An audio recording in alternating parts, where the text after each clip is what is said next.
disebut surau kampung atau surau nagari. Mm-mm. Nah, pendidikannya bertingkat. Setelah tamat di surau nagari, biasanya disuruh ke surau ulama atau surau syekh. Mm-mm. Yang terkenal di luar Minangkabau adalah surau-surau yang dipimpin oleh para syekh. Mm-mm. Itu ada di seluruh Minangkabau. Umumnya itu adalah surau setelah anak kemenakan itu dididik di surau kaum dan surau kampung, surau nagari. Mungkin rata-rata umur 10 tahun. Inilah barangkali yang kemudian ditiru oleh sebagian besar oleh pesantren modern dengan boarding school, surau pendidikan berasrama. Begitu Bung Adit, mudah-mudahan kita bisa menelusuri apa saja yang dilakukan di surau-surau bertingkat-tingkat itu. Iya. Baik, Mak. Berarti memang di Minangkabau ini dari dulunya memang sudah sangat ini ya dekat dengan istilah surau gitu ya, Mak ya. Setiap kaum itu. Iya, Dari tuturan Mama tadi dapat disimpulkan bahwa berarti masing-masing kaum itu punya surau itu ya, Mak ya. iya. Eh, Sampai sekarang sebagian nagari masih punya surau kaum. ya, dan artinya memang setiap kaum itu tanda kutip diwajibkan membuat surau gitu, Mak. Iya, salah satu properti kaum itu adalah surau. Oke. Rumah gadang, Iya, iya. rangkiang, surau. Iya. Surau kaum. Oke. Eh, Fungsi surau itu bukan hanya tempat mengajari kemenakannya yang kecil, tapi Ah, juga tempat tinggal bagi laki-laki yang kebetulan mungkin dia sudah kematian istrinya, maka ah, dia tidurnya di surau itu. ah. Iya. Atau yang istilahnya yang membujang. Ya, ya, ya. Oke, baik, Mak. Kalau begitu kita lanjutkan, Mak. Nah, sebelum kita masuk nih ke fenomena kehidupan surau itu sendiri, Mak. Iya, Karena begitu dekatnya surau dengan kaum gitu ya, Mak ya. Jadi begitu setelah umur Mama bilang tadi mungkin 6-7 tahun ya, Mak ya. Kalau betul, betul. kalau saya tadi awal-awalnya saya pikir ketika akil balik gitu ya, mungkin sekitar 10 atau 12 tahun, ternyata dari awalnya udah mulai gitu ya, Mak ya. Eh, Masuk ke surau. Nah, barangkali bisa dibayangkan atau digambarkan ya, Mak ya, bagi daerah-daerah yang tidak punya surau gitu ya, Mak ya. Iya, Atau bagi apalagi yang generasi kita yang hari ini hidup di perkotaan bahkan di perantauan gitu ya, Mak. Ketika mereka mendengar kata surau itu, apakah seperti surau atau musola atau juga masjid yang ada saat ini, Mak, di lingkungan mereka? Karena surau itu kan identik dengan musola dan masjid gitu ya, Mak ya. iya, Atau iya. seperti apa visualnya atau apa istilahnya gambaran seperti apa sesungguhnya surau kaum Minangkabau lama dulu tuh, Mak? Iya, barangkali kalau para pendengar dari Pulau 4 dimanapun berada, tempat jalan-jalan ke Istana Pagawaliwang, Iya. di bagian belakang itu ada prototipe, ada maket yang persis masa lalu, Mhm. rumah gadang, Mhm. rangkiang, dan surau. Bukan istana yang masa depan, tapi yang di belakangnya, Iya, iya. yang miniatur itu. Nah, Iya. surau itu memang disediakan kaum terutama untuk menampung sementara anak bujang mereka. Hmm. Ya, anak bujang itu mulai dari usia 7 tahun. Iya, iya, iya, 7 tahun Nah, ya. ketika dia sudah 10 tahun, baru dia disuruh ke surau yang lebih tinggi, ada levelnya, ke Mhm. surau nagari untuk belajar adat dan agama. Oh, jadi Kalau di surau kaum itu mhm. hanya belajar etika saja dan mendengar Hmm. cerita dari mama mereka. Iya, iya, iya, iya. Oh, begitu, Mak ya. Jadi ternyata hidup di surau itu ada juga ya tingkatan-tingkatannya ya, Mak ya. Jadi bukan Ada tingkatannya. bukan di satu surau saja sampai dia merantau atau sampai dia berkeluarga, bukan gitu ya, Mak ya? Bukan, jadi Oh, iya, surau iya. masa lalu itu bertingkat. Surau Mhm. terdekat itu surau kaum namanya. Mhm. Di beberapa negara masih ada. Itu di Saya masih punya surau kaum kebetulan, Bung Adit. itu di usia 7 6 Usia 6 7 tahun. 6-7 tahun, Udah masuk anak-anak sudah wajib itu surau kaum. masuk surau itu. Itu berarti dari rumah gadangnya jaraknya tidak terlalu jauh, Mak ya? Tidak terlalu jauh. Satu halaman bahkan Iya, biasanya iya, itu. iya. Seperti gambaran yang Mak bilang di Pegaduyang tadi lah, gitu ya, Mak ya. Iya, Hmm. mudah-mudahan para pendengar Mm-mm. Lipo 4 sempat jalan ke Pagawaliam, tapi lihat yang di belakang, Iya, iya, iya. yang bangunan rumah gadang yang lebih Hmm. kecil, tidak Iya. bertingkat. Nah, Ada kemudian. suraunya, ada rangkiangnya, dan ukurannya ya seperti itu, tidak terlalu besar. Hmm. Mungkin kalau diisi paling banyak untuk 5 sampai 10 orang. Hmm. Dan bentuknya hampir mirip dengan langkiang atau pondok biasa, tempat laki-laki tidur dan tidak punya dapur. Iya, iya, iya. Kenapa? Karena dapurnya dari rumah gadang, disuplai dari rumah gadang untuk mama. Mm-mm. Kalau kemenakan ngambil sendiri ke dapur rumah gadang, begitu biasanya. Oh gitu. Dan mereka kan tidur di sana ya, Mak ya. Iya, yang laki-laki Nah, tidur di sana eh, setelah usia 7 tahun wajib tidur di surau itu. maaf Mak, kalau saya mungkin tidak lagi mengalami hal seperti itu, generasi saya, mungkin Mama masih. Itu Iya. tidurnya seperti apa, Mak? Mungkin bisa digambarkan. Iya, tidak pakai bilik biasanya, hanya Ah, ruangan terbuka saja. iya. Biasanya tidurnya di tikar. Ditikar. Kalau suraunya dipakai untuk sholat, ada mihrabnya, tapi jarang pakai mihrab surau kaum itu. Oh, tapi memang dipakai untuk sholat juga, Mak ya? Iya, dipakai untuk sholat tentu Oke. saja. Ah. Dan jelas dipakai untuk tidur. Iya, iya. Yang ada cuma bantal biasanya itu. Bantal dibawa oleh si anak bujang ini dari rumahnya. Begitu. Jadi ini bantal sianu, di bantal sianu biasanya begitu. Saya Hmm, masih ingat di surau saya waktu kecil itu ada 6 bantal. enam 6 orang. bantal itu semua milik kemenakan. Mama tidak punya bantal. Oh, gitu ya. Kami punya mama yang kebetulan dia jadi duda dan Heeh. dia yang menghuni surau itu. Iya, ya. Soalnya kalau. Hari-harian dia kerja di sawah di ladang, Mm, menggembala ternak. Kalau sudah sore dia di surau itu. Nah kami yang mengambilkan makanan dari dapur rumah gadang untuk makan mama itu. Kami makan dengan mama, Oh, begitu. begitu. Ya, ya, ya. Dan itu setiap artinya siapapun mama yang apa ya, berada di kondisi seperti itu, Mak, apakah dia duda atau ya duda Bujangan, bujangan ya. atau apa, dia itu akan berkumpul di surau itu ya, Mak ya. Dengar. Betul, betul. Ada masanya mama itu tidak satu, bisa dua, bisa Ya, ya, tiga. ya, ya. Jadi, Pak, Ada yang lucunya juga. ah. Uh, Orang berumah tangga itu kan tidak selalu Oh aman iya. tentram. Ah, Kalau ada sedikit selisih ah, menyelisih, ya. nah itu si suami pulang ke surau kaumnya. Iya, iya, iya, iya.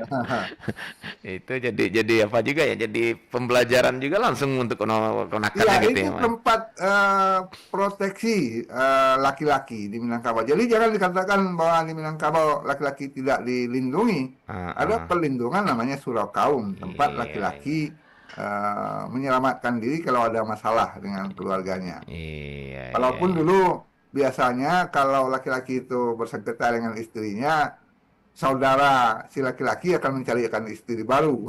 Biasanya begitu. Iya, iya, iya, iya. Baik, baik. Oke, Mak. Nah, kemudian karena sebegitunya ya, Mak ya. Jadi apa ya? Walaupun udah Mak Jabaran tadi, sepenting atau apa sih sebenarnya peran surau itu yang secara umum gitu ya, Mak? Dan eh, arti penting surau bagi Minangkabau itu, surau kaum itu sesungguhnya apa tuh, Mak? Fungsi utamanya adalah semacam bumper, ya, buffer kalau bahasa Inggrisnya. Hmm, Bumper bagi rumah gadang, tempat menyelamatkan generasi laki-laki iya, iya. dari suasana rumah gadang orang suami istri. Mm-mm. Jadi kalau anak laki-laki sudah istilah buang adik itu betul itu sudah tahu rasa asam, Heeh, sudah kenal dengan laki-laki, sudah tahu pergaulan laki-laki perempuan, heeh. anak itu tidak boleh lagi tidur di rumah. Karena Hmm, bahkan di rumah itu ada sumandonya, ada kakaknya yang sudah menikah. iya, iya, iya, iya. Maka dia hanya boleh sampai waktu maghrib di rumah itu untuk ngambil makan. Nah, hari-harian dia di luar. Mm-mm. Dia eksplorasi secara sosial dan tentu saja hidup di alam. Alam pertanian umumnya dan peternakan di Minangkabau. Nah, yang membimbingnya siapa? Abang-abangnya dan mamanya. Mm-mm. Ada abang-abangnya di Surau Kaum itu, ada mamaknya di sana. Minimal satu pasti ada. Iya, iya. Kalaupun mama itu semuanya aman di rumah istrinya, si mama akan datang ke surau itu biasanya setiap sore melihat Oh. para kemenakannya. Iya, iya. Karena umumnya surau di Minangkabau itu selalu berisi kemenakan laki-laki yang sudah usia balik, kata Bung Adit tadi. Ya.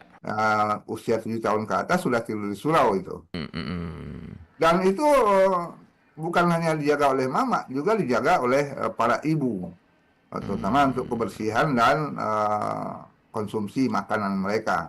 Iya, iya, Begitu. iya. Baik, baik. Nah, kemudian tadi kan Mak bilang ada level-levelnya juga ya, Mak ya, ada tingkatan Betul. surau. Jadi dari Surau surau kaum kaum itu setelah di tiap kaum ada. ya, kemudian Kemudian surau ada surau kampung atau surau yang lebih tinggi surau nagari. surau Umumnya nagari. surau kampung. Nah, Surau perbedaannya kampung itu biasanya dijaga oleh seorang guru mengaji. yang Mengaji dan biasanya ada tokoh atau mama kaum, mama kapalo koto, biasa juga disebut pangkatuo nagari atau pangkatuo kampung. Sampai sekarang gelar itu masih ada, pangkatuo nagari dan pangkatuo kampung itu jabatan seorang penghulu yang tugasnya antara lain adalah mengawasi surau nagari. Iya, iya, iya. Nah, yang harus diingat, surau nagari bukan masjid. Nah, ini Surau Mak. nagari itu benar tempat berkumpulnya masyarakat laki-laki khususnya untuk membicarakan adat dan mendidik anak kemenakan. Ya. Begitu, Bung Ade. Iya, Mak. Nah, ini menarik, Mak. Jadi ada level-level dan tentu ada perbedaan apa ya, materi didikan juga barangkali, Mak ya, Oh iya, atau jelas, juga jelas. apanya, Betul. dan bagaimana nanti dengan kaitan dengan masjid. Nah, kalau di surau kaum itu apa saja, Mak, yang di ini level Surau pendidikan? kaum umumnya memang tempat belajar di Sapih. Dan isinya adalah kegiatan permainan-permainan anak-anak laki-laki. Dan ada juga yang mengajarkan silat sedikit, dasar-dasar. Isinya kalau malam hari itu bercerita, belajar takok taki, belajar main congkak, Iya, iya. permainan-permainan anak, sampai membuat layang-layang. Saya bisa membuat layang-layang Langwang itu di surau kaum. Iya, iya, iya. Ya, mama yang mengajarkan. Jadi karena sudah sekolah, pagi kan pergi sekolah, sore pulang ke surau. Iya, iya. Nah, makan di rumah, pulang ke surau, lalu di surau itu belajar segala macam, membuat layang-layang, membuat tangguak. Kakak saya hebat buat tangguak itu. Tangguak serokan yang seperti jaring itu, Iya. dibuat dengan tangan. Hmm. Dijalin itu. Berarti Membuat pancing, secara membuat, tidak langsung juga alat melatih ini ya, Mak ya, melatih kekriaan gitu lah gitu ya, Mak ya. kekeriaan, ya. Ekonomi kreatif kalau bahasa sekarangnya, Mak. Dan ada yang menariknya, misalnya membuat perangkap untuk menangkap burung, namanya daluang. Daluang itu semacam jerat untuk burung. Iya, iya, iya. Nah, itu anak-anak itu kalau sudah bisa buat daluang itu dari seratnya batang pisang, itu dia menangkap burung pipit ke atas bukit, ke kebun, ke parak. Nanti dia pulang bawa burung itu, dia buat sangkar dari batang pimping. Saya masih terbayang semua itu. Tahun 60-an, 70-an masih seperti itu. Iya, iya, iya, betul, oke. Nah, yang mengajari siapa? Abang-abang dan mama-mama itu. Ya. Ada mama yang benar tinggal di surau, ada mama yang hanya pulang untuk meninjau keadaan surau itu. Oke. Nah, kemudian, Mak, pada umur berapa si remaja ini atau anak Inang Kaum ini mulai dia pindah Surau Nagari. ke Surau Nagari tingkat level di atasnya? Ini mulai umur berapa nih, Mak? Dan apakah dia juga tidur, dalam artian hidup di Surau Nagari itu, atau dia pergi belajar aja, Mak? Dia tetap tidur di atau hidup di surau kaumnya, seperti apa, Mak? Iya, surau Nagari umumnya itu adalah guru mengaji. Kalau di surau kaum, gurunya cukup mama atau abang dan pelajarannya adalah juz amma. Juz amma itu sampai bisa membaca surat pendek. Iya, iya. Jadi tajwidnya sederhana, membaca a, i, u, an, in, un, ban, bin, bun. Itu surau kaum biasanya itu. Nah, paling lama sampai umur 10 tahun, anak itu sudah harus belajar ngaji yang lebih tinggi. Kenapa? Karena nanti dia harus khatam Quran. Khatam Quran adalah adat yang wajib dalam tanda petik bagi seorang anak, laki-laki ataupun perempuan. Iya, iya, iya. Yang perempuan belajar mengaji di rumah, tapi kalau sudah belajar irama untuk bertanding, karena khatam Quran itu semacam musabakah antar Kaum. anak kemenakan satu nagari biasanya. Ya antar kaum berarti Mak ya. Nah, khatam Quran itu sampai sekarang masih berlangsung di negari-negari, umumnya di Tiguluha. Wajib itu. Iya, iya. Kalau seorang anak belum khatam Quran, dia kekurangan satu hal. Khitan atau bersunat, Iya. dan khatam Quran itu wajib bagi anak laki-laki di Minangkabau umumnya. Iya, iya, iya. Hanya tamek mengaji, dia merasa atau dia dianggap belum lengkap jadi anak laki-laki. Nah, maksimal umur 12 tahun atau sebelum dia tamat sekolah dasar, dia sudah bersunat atau khitan, dan biasanya itu sudah masa untuk khatam Quran. Nah, di mana dia belajar mengaji irama, membaca Al-Quran berirama itu di Surau Nagari umumnya. Nah, biasanya ada guru, qori biasanya di sana itu. Mak Kari Kalau ya. di kampung ada gelar kari. Kari itu ya dari qori, Kori ya. ahli membaca Al-Quran. Iya, iya. Begitu Bung Adit. Ya, nah jadi mereka itu ketika sudah mulai mendapatkan tingkatan di Suronagari itu, Mak, itu Tidurnya tadi ya. iya tidurnya di mana, Mak? Dan apakah Ya, kehidupannya? umumnya surau kaum itu adalah tempat tidur sampai anak bujang itu begitu. masuk usia dewasa. Gitu. Surau Nagari tidak membuat tempat tidur biasanya, tidak ada tempat tidurnya karena isinya lebih banyak. Ada juga waktu mereka berkumpul tidur bersama itu ketika menjelang khatam Quran. Itu kegiatan intensif ya. Intensif para murid itu mereka tidur di surau itu ramai-ramai, tapi tidak lama biasanya. Biasanya hanya sebulan atau paling lama 3 bulan menjelang upacara khatam Quran yang biasanya dirayakan oleh nagari itu. Nah, sampai sekarang masih ada, masih banyak, bukan ada, banyak. Banyak nagari yang melaksanakan khatam Quran itu. Kenapa? Karena setelah ada adatnya, anak laki-laki itu semacam diwisuda sebagai orang yang sudah boleh merantau. Tidak boleh merantau kalau belum khatam Quran, kira-kira begitu. Oh, jadi Kenapa? Karena ketika dirantau dia akan dituntut jadi imam nanti. Iya, iya. Jadi dia semacam persyaratan gitu ya, Mak ya, Quran. Iya, persyaratan tidak tertulis. Quran itu ya. Anak yang dibolehkan merantau itu yang sudah khatam Quran, sudah selesai mengaji. Yang harus diingat, pelajaran mengaji itu bukan hanya membaca Al-Quran, tapi juga seluruh pelajaran hidup, dan terutama kalau di Surau Nagari itu ada pelajaran silat yang lebih khas, terutama untuk ciri nagari-nagari tertentu, sehingga lahir aliran-aliran silat yang basisnya itu nagari. Oh, gitu. Dulu terkenal silet Paua, silet Kuranji, silet Kotosanga, silet Kampung Dalam, Sungai Patai, segala macam itu basisnya Surau Nagari. Begitu Bang Ade. Berarti di Suronagari itulah mereka basilek itu ya, Mak ya, di umumnya begitu. Di halamannya gitu ya, Mak ya, di ini.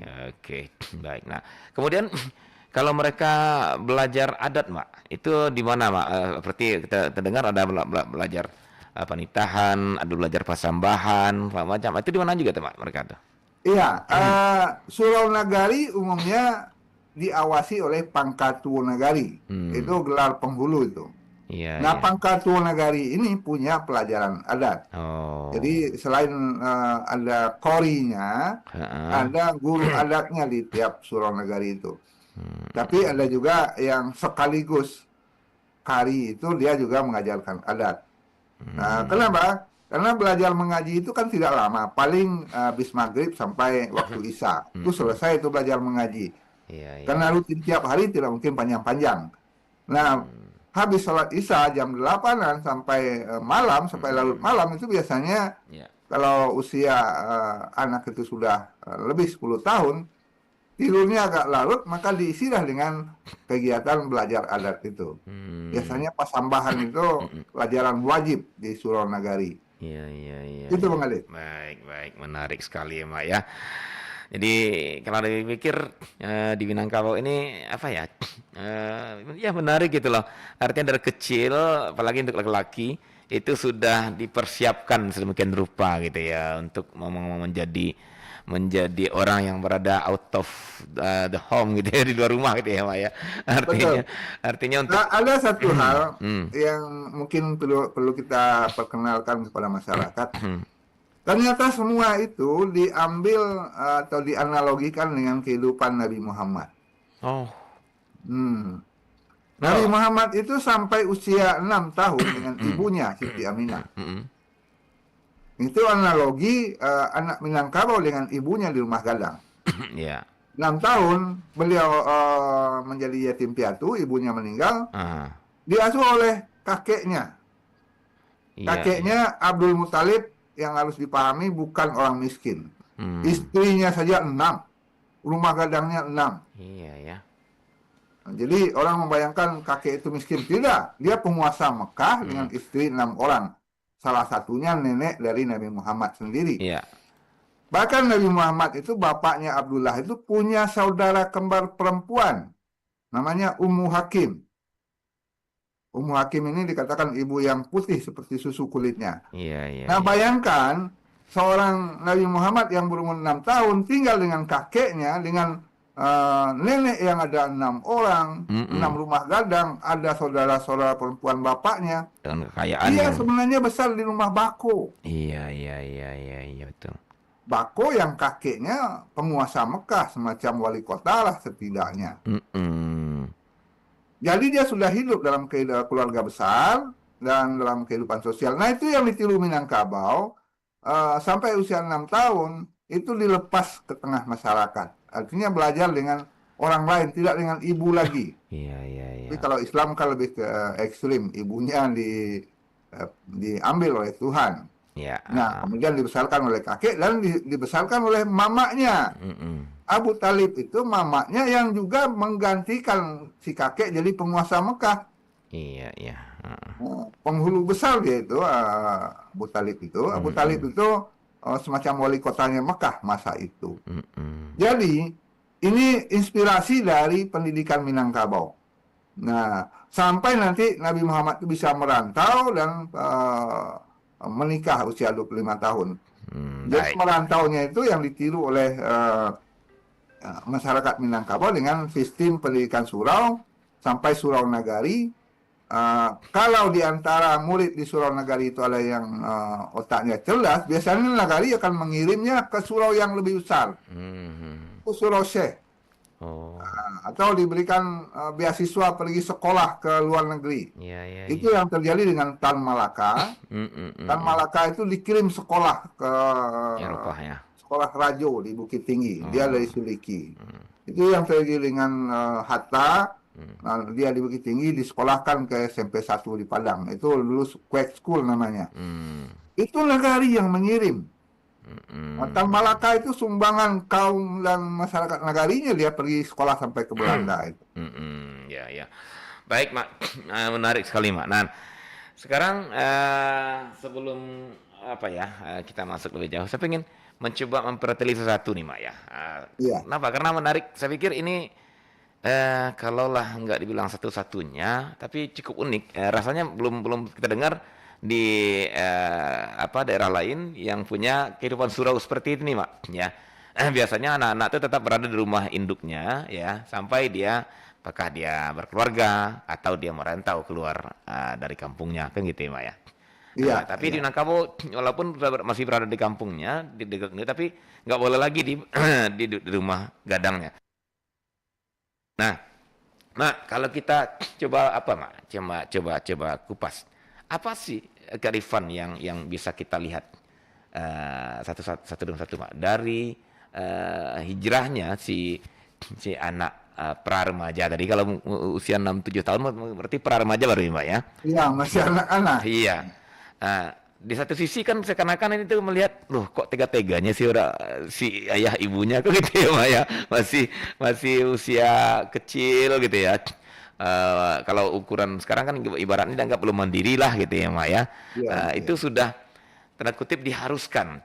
Kan itu setengah dipaksa itu kalau saya melihat ya, Mak ya. Karena itu tradisi diharuskan keluar dari rumah gadangnya, rumah ibunya ke surau, walaupun dekat-dekat itu juga, Mak. Pertama apa, Mak? Dulu Mak Karifan yang kita petik, Mak?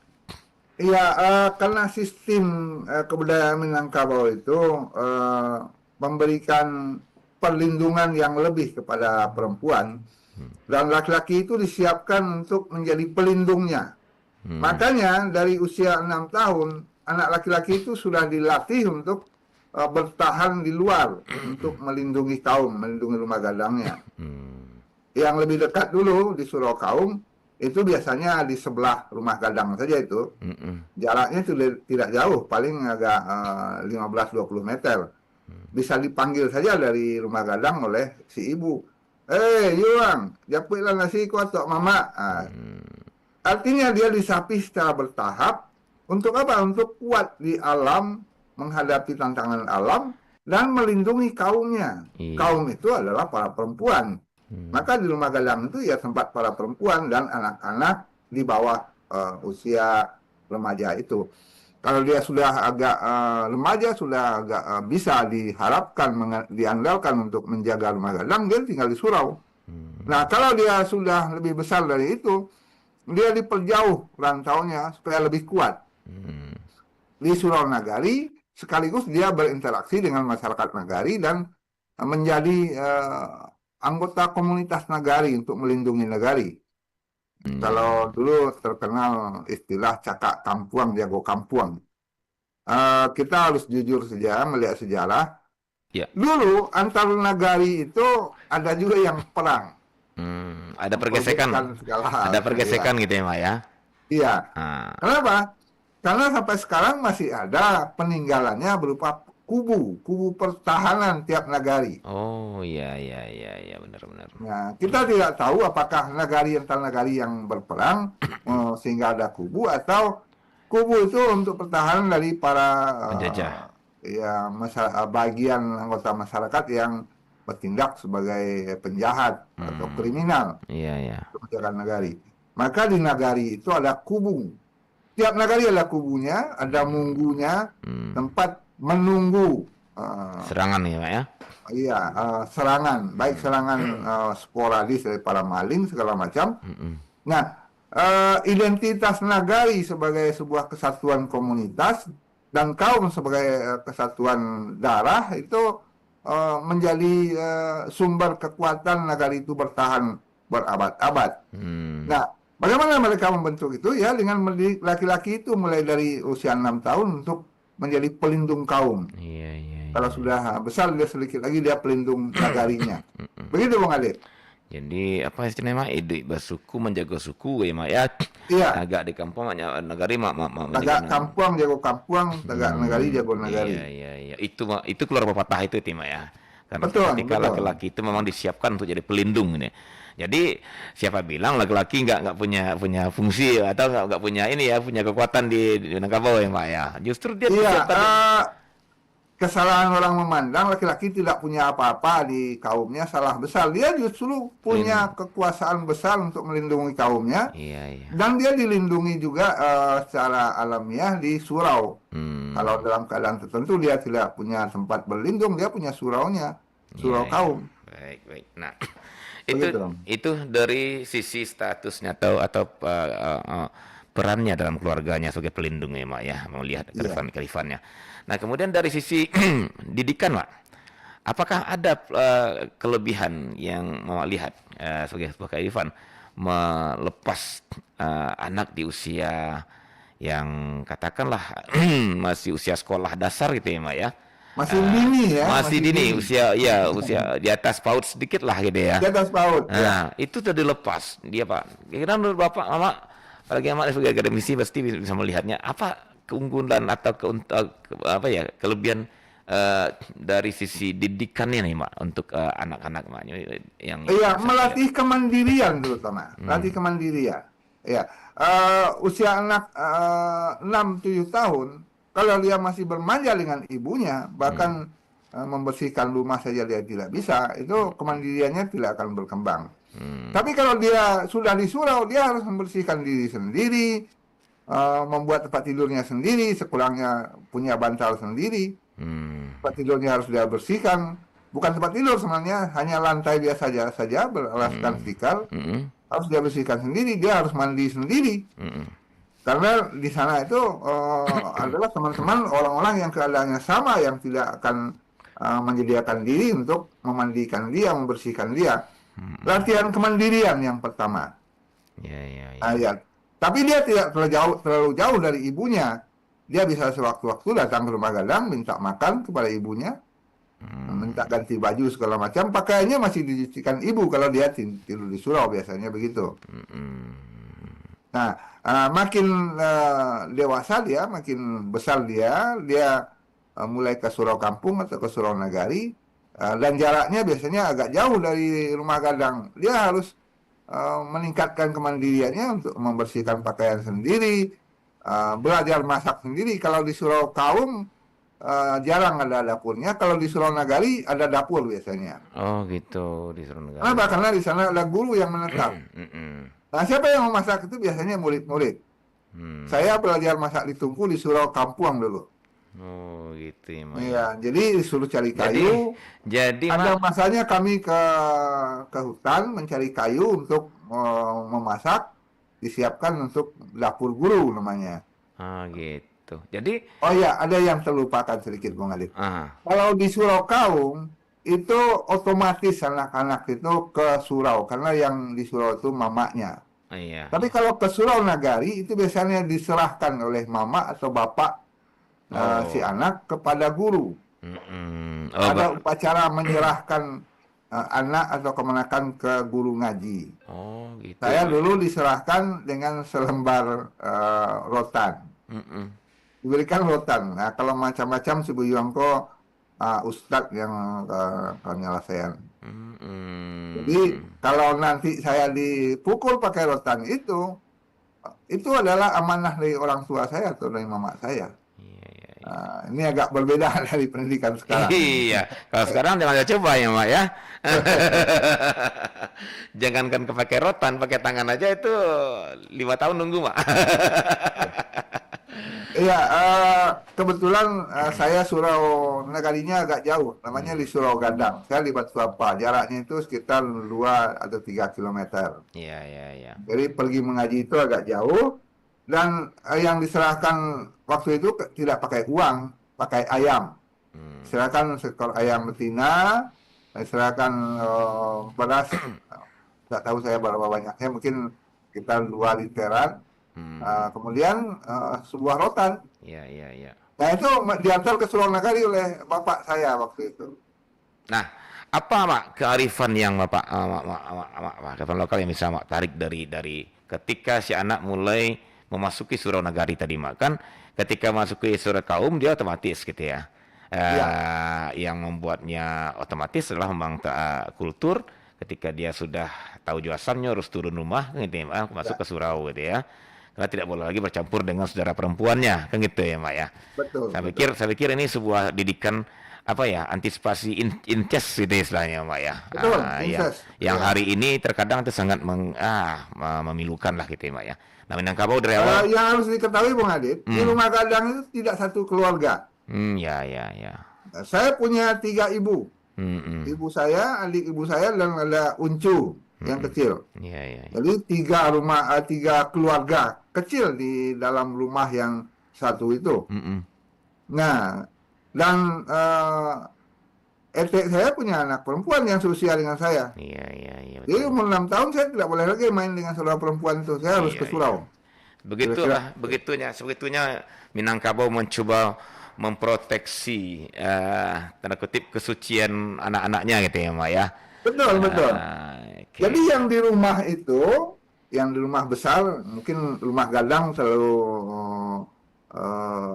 sakral ya. Karena rumah kami tidak lagi dalam bentuk rumah bagonjong, tapi dia tetap rumah gadang dengan 4 kamar, 3 kamar etek saya, 1 kamar nenek saya. Nah, di sana itu kami banyak. Anak laki-laki cucu nenek saya itu ada sekitar 12 orang. Perempuan sekitar 10 orang. Nah, usia 6 tahun, saya punya saudara perempuan 3-4 orang yang seusia. maka saya dalam tanda petik disuruh keluar rumah untuk ke surau. Iya. Begitu, Bung Adit. Baik, baik ya. Itulah sepertinya nenek moyang kita mencoba memproteksi harkat martabat keduanya gitu ya, Pak. Harkat martabat Iya, keluarga perempuan, mereka, keluarga anak mereka. kemenakan itu, anak cik kemenakan Iya. sebuah, dua-duanya harus dijaga. Iya, iya, iya. Dan maaf, Pak, ya kita lihat apa makanya dulu tuh tidak ada orang yang dulu kadang umur pada apa istilahnya kadang pikiran pada umur gitu ya, Pak. Tidak ada, tidak Iya. ada. Iya, Eh, sampai dewasa, sampai pergi merantau, tidak iya. mengerti pergaulan Iya, kok dan maaf Mak kalau perempuan. kita coba refleksi hari ini Mak SD saja mereka sudah bicara maaf ya lawan jenis lainnya lah gitu loh ya Mak ya. Jadi ini Iya, kan sudah ada istilah cewek cowok, ya, cewek itu kan bayangkan gitu ya. pengaruh global. Iya. Nah, ini barangkali salah satu nilai positifnya dari kehidupan surau Minangkabau masa lalu ya Mak ya. Oke. Betul, dan harus diingat beberapa pesantren terkenal di Jawa itu mengaku mengambil inspirasi dari kehidupan Surau Minangkabau. Gontor misalnya, para pendiri Gontor itu adalah lulusan dari surau dari Tawalib Padang Panjang. Iya, iya, iya. Mereka meniru itu sistem boarding school, sistem asrama, laki-laki saja, perempuan saja. Sampai sekarang masih berjalan dan mereka mengaku itu mengambil cara yang dilakukan oleh Tawalib Padang Panjang. Panjang ya, yang Oh ya, kita lanjut sedikit tingkatan tadi, Bung Adit. Iya, iya Mak. Iya, surau kaum itu otomatis karena ada di samping rumah gadang. Ya. Nah, surau nagari itu diserahkan oleh Diserahkan. mama atau oleh bapak untuk mengaji. Dalam sebuah upacara formal juga tuh Mak. Eh, Tidak upacara, Oh. tapi resmi begitu. Oh, Diantar iya. menghadap ustadz. Waktunya ya terserah orang tua kapan bisa saja, sehingga tidak beramai-ramai. Ya, tapi ada pelepasan lah istilah gitu ya, Mak ya. Ada Dari orang tua. penyerahan secara resmi. Penyerahan secara resmi. Ustadz, kau si Buyong lah 10 tahun, ya ustadz mengaji lai. Mm-mm. Allah habis kaji kami di surau, itu kata bapak gitu. Atau mama yang mengantar. Diterima oleh ustadz itu. Biasanya ayam itu jadi ayam bersama milik ustadz.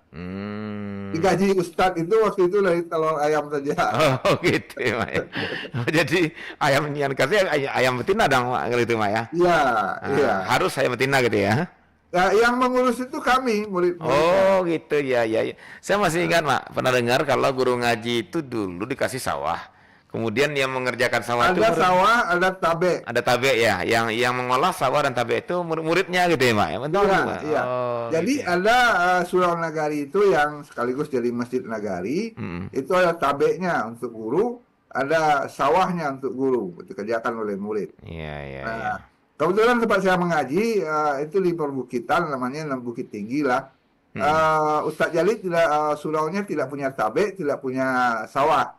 Tapi kami menyerahkan ayam. Oh, Jadi jadi di belakang surau itu ada buat kandang ayamnya. oh gitu ya, Mak. Asik gitu ya. Jadi ayam yang diserahkan oleh masing-masing orang tua murid inilah yang diternakan gitu ya, Mak ya. Iya, itu yang dikembangkan. Itu yang Dan ya telur itu tambahan gaji Tambahan Ustadz. Nah, sebab pendapatan gaji Ustadz itu tidak pernah rutin. Iya, iya, iya. Kalau habis panen, Ustadz itu mendapat itu. Gajinya apa? Padi dari dari orang-orang tua. Uang jarang sekali masuk ke kantong Ustadz itu. Iya, iya, iya. Saya tahu persis kenapa, karena saya sering masuk ke kamar Ustadz itu. Iya, iya. Kalau istrinya tidak ada, saya disuruh membersihkan. Saya tahu persis dia tidak punya uang. Iya, betul. Tapi makannya tetap ada. Iya, iya, iya. Nah, Baik, baik. itulah Menarik. Surau Nagari, Surau Nagari, ya. pada masa itu belum lama, baru sekitar 40 tahun yang lalu, 50 tahun yang lalu, Masih 60, hidup ya. 70. Baik. Nah, Mak, sekarang saya coba di penghujung acara kita ini, Mak, lebih kurang 10 menit ini. Saya ingin merefleksi nih, Mak. Pertama, kalau untuk kehidupan surau secara fisik, ya surau Minangkabau lama rasanya nggak mungkin lagi, Mak ya. Terutama yang di perkotaan lah ya. Kalau yang di daerah mungkin masih gitu ya. Tapi saya juga pengen dapat apa dari Mama, tanggapan Mama. Apakah di daerah pun bisa lakukan hal ini? Kalau di perkotaan sepertinya sudah sangat kecil kemungkinan. Nah, Bagaimana itu, Mak? Apakah masih mungkin kita coba kehidupan surau itu untuk pembinaan generasi ini? Kalau tidak, eh, apa kira-kira yang bisa kita adopsi atau kita ambil dari pola kehidupan surau di surau anak remaja Minangkabau Malama itu untuk hari ini, Mak, supaya ya biar bisa juga menjadi salah satu yang membantu pembinaan karakter generasi hari ini sehingga kita tidak kenal lagi tawuran-tawuran gitu ya, Mak ya, yang meresahkan sekali hari ini. Contohnya, silakan, Mak. Gimana, Mak? Baik, terima kasih Bung Adit. Ada hal yang masih berlanjut dan itu mudah-mudahan bisa dijaga bersama baik oleh masyarakat dan tentu saja pemerintah sebagai pembina dan pengawas. Apa yang berlanjut itu masih ada surau di kaum, masih ada surau di nagari, walaupun sangat sedikit jumlahnya. Bahkan ada surau yang berkembang jadi spesialis. Surau yang mengajarkan silat saja, surau yang mengajarkan adat saja, ada Galanggang Baselo. Itu tumbuh kembali dan disukai masyarakat. Banyak nagari yang punya itu. Mudah-mudahan itu bisa berlanjut. Hari ini, Mak ya? Itu yang pertama. Ya, hari ini. Oke. Di Kota Padang ada sekitar 3 surau Baselo tempat belajar adat. Oh, masih ditemukan, Mak ya? Ada di Talumbu, ada di Pauah, ada di Limau Manis. Ya, Oke. itu masih berlanjut. Itu di kota, apalagi di kampung-kampung. Nah, yang surau kaum memang sudah jarang, tapi surau nagari masih ada, masih cukup banyak. Dan ada satu hal yang masih bertahan di masyarakat adat, namanya khatam Quran. Iya, iya. Anak-anak itu merasa wajib dalam tanda petik selesai membaca Al-Quran di sebuah tempat mengaji. Nah, walaupun namanya sudah berubah menjadi PPA atau MDA, tapi hakikatnya pendidikan surau masih berjalan. Yang perlu diingat adalah bahwa sistem pendidikan surau itu diserahkan sepenuhnya kepada ustadz dengan pengawasan dari masyarakat. Bukan sebaliknya, bisnis antara orang tua dengan guru dibayar sekian, tidak. Nah, jadi ada ruh yang masih berlanjut, Bung Adit, mudah-mudahan dilanjutkan. Iya, iya, iya. Kalau Bung Adit cemas tidak ada kelanjutan, masih besar sekali kelanjutan surau itu dalam bentuk boarding school. Boarding school. Oh iya, pesantren iya, betul, betul. asrama masih cukup banyak. Iya, sekarang juga bermunculan di ya, Kota Mak ya? Padang sendiri masih banyak. Iya, sekarang banyak bermunculan Saya gitu, Mak. hitung tidak kurang 10 di Kota Padang itu. Iya, iya, iya, iya. Bahkan sudah dikenal sampai ke mancanegara, sampai ke Singapura, Malaysia. Iya, iya, iya. Di kaki-kaki bukit di keliling Kota Padang, ya saya tidak enak juga kalau menyebut satu persatu. Ada beberapa pesantren yang dikenal di mancanegara, di Malaysia sampai ke Thailand, murid-muridnya. Pesantren berasrama yang memisahkan laki-laki dan perempuan. Itu adalah aroma atau inspirasi dari surau. Mudah-mudahan. Iya. Ya. Begitu, Bung Adit. Baik, Mudah-mudahan berlanjut. Dan tentu saja masyarakat adat yang masih melanjutkan itu perlu sokongan kita bersama, Ya. terutama orang rantau. Iya, betul, betul. Surau Baselo di Padang yang 3 itu masih bertahan, saya lihat. Iya, Begitu, Bung Adit. baik, Mak. Dan terakhir, Mak, kira-kira apa yang bisa kita petik dari kehidupan surau ini untuk kehidupan berkeluarga kita, untuk ya kita mulailah dari rumah keluarga inti itu istilahnya, Mak ya. Apa kira-kira nilai-nilai yang bisa kita ambil untuk dalam pendidikan anak-anak kita di rumah masing-masing, Mak, untuk dari kehidupan surau ini? Silakan, Mak. Iya, ada cerita tentang kepompong. Ulat kepompong itu kalau kita ingin dia jadi kupu-kupu, dia harus dibiarkan berjuang sendiri keluar dari kepompongnya. Jangan sampai kita tahan lama-lama dalam kepompong, lama-lama dia hanya jadi ulat saja. Iya, iya. Artinya apa? Anak itu dididik di rumah tangga itu ajaran Islam sampai 6 tahun cuma. Dia harus dididik bersama di tengah masyarakat dengan pola yang sudah berkembang sekarang dengan ada PAUD, TK sampai SD. Iya, iya. Tinggal kita ambil nilai-nilai yang diajarkan oleh nenek moyang bahwa keterlibatan masyarakat dalam mendidik anak itu penting, bukan transaksi antara orang tua dan guru. Nah, mudah-mudahan keterlibatan kembali mama dalam mendidik kemenakannya, etika, adat, budayanya masih berlanjut. Karena kemandirian itu adalah ketika anak bisa memasuki masyarakat, terutama masyarakat di sekitarnya dulu, kemudian di kaumnya, di negarinya. Mudah-mudahan dengan itu akan berlanjutlah Minangkabau ini jadi sumber tokoh-tokoh bangsa. Para pendiri bangsa itu umumnya orang-orang yang cepat keluar dari ketiak ibunya. Itu pengantar saya, Bung Adit. Baik, baik, Mak. Terima kasih banyak, Mak. Dan ya, luar biasa. Saya jadi apa ya, rasa masuk ke lorong waktu masa lalu itu, membayangkan begitu indahnya suasananya, Mak ya. Ketika sudah dia mulai mengenal lingkungannya, dia tidak lagi di rumah, dia walaupun tetap diawasi dan masuk ke surau kaum, kemudian dididik. Sehingga tidak salah kalau dulu antara mama dan keponakan itu begitu apa ya, Mak ya, begitu erat emosionalnya gitu. Jadi Iya, petua kemenakan iya, seperintah mama itu sangat berlaku iya. ketika dia masih Karena tidur di surau dengan iya, mamanya. karena dia betul-betul digembleng oleh si mama di surau ya, Mak ya. Betul, Beda betul. dengan kita hari ini. Nah, ini mungkin juga jadi catatan kita bagaimana kalau bisa nilai-nilai penggemblengan surau itu juga masih kita lakukan di keluarga kita. Mudah-mudahan insyaallah kalau masih memungkinkan. Nah, kemudian bagaimana dia mandiri, kemudian dia keluar dan akhirnya merantau setelah di surau diajar silat, adat semacam. Ya, tidak mengherankan kalau di Minangkabau muncullah tokoh-tokoh yang kuat, tokoh-tokoh yang andal gitu ya, Mak ya, tidak hanya daerah tapi nasional. Karena mereka dari kecil saja sudah full gitu ya, full penggemblengan yang luar biasa ya, Mak Tengku ya. Iya, walaupun kata orang kejam menyuruh anak keluar rumah usia 6 tahun, tapi Iya. keluar rumahnya kan nggak jauh. Nggak jauh. Ini di surau kaum. Iya, betul, betul. Bertahap. Betul. Begitu Bang Adit. Baik, terima kasih, Mak. Mudah-mudahan jadi renungan kita bersama, jadi inspirasi kita untuk Amin, bagaimana amin. meadopsi, mereaktualisasi kehidupan, minimal nilai-nilainya lah gitu ya, Mak ya. Kalau secara fisik susah, minimal nilai-nilainya dari kehidupan surau itu sehingga bisa membantu dalam membentuk karakter generasi muda Minangkabau Sumatera Barat hari ini ya, Mak ya. Oke, baik, Mak. Terima kasih dan doa selalu, Mak, sehat setiap minggu, Mak. Amin. Mudah-mudahan surau kita Iya. dapat hidup dan Nah, saya ada waktu ke sini. Oke, terima kasih dan sampai jumpa insyaallah minggu depan, Mak. Kamis depan. Assalamualaikum warahmatullahi wabarakatuh, Mak. Waalaikumsalam warahmatullahi wabarakatuh. Iya. Baik, dengan sana pandangnya, dengan demikian sampai di sini acara kearifan lokal Minangkabau kita hari ini bersama Mamak Tengku Mengkudun ya, dalam topik kearifan dalam tradisi hidup di surau bagi remaja Minangkabau. Mudah-mudahan kita bisa memetik hikmah, memetik nilai-nilai yang ada dan kita adopsi untuk dalam pendidikan generasi muda kita hari ini sehingga akan muncul kembali generasi muda Minangkabau, generasi muda Sumatera Barat yang handal ya dan juga mandiri. Akhirnya saya bersama Mak Tangku pamit dari ruang dengar Anda. Sampai jumpa. Assalamualaikum warahmatullahi wabarakatuh.